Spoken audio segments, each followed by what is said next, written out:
দেখে কি রান্না শেখা যায়? ইউটিউবে যত রেসিপি দেখায় সবগুলোই ভুয়া। অনেক কিছুই বাসায় তৈরি করতে গিয়েছিলাম, দেখা গেছে সব উপকরণই নষ্ট হয়েছে, আর এর জন্য কিন্তু মায়ের হাতে উদুম কেলানিও খেতে হয়েছে।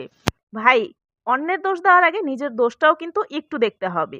এই যে আমি আপনাদের সাথে, শুধু আমি নয়, আমার মনে হয় আমার মতো যারাই এরকম ইউটিউবে রেসিপি শেয়ার করেন তাদের মধ্যে বেশিরভাগই কিন্তু এই রেসিপিগুলো ইউটিউব দেখেই আমরা কারো না কারো কাছ থেকে শিখে নিজের মাথাটাকে একটু কাজে লাগিয়ে একটু অদল বদল করে আপনাদের সাথে শেয়ার করছি।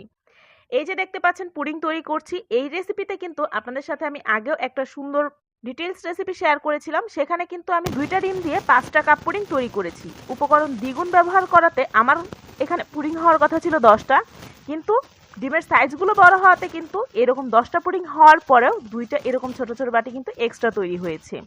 কিছুটা মিশ্রণ পড়ে গিয়েছিল, যদি না পড়তো তাহলে কিন্তু এইরকম কাপেরই আমি আরও 2টা তৈরি করতে পারতাম।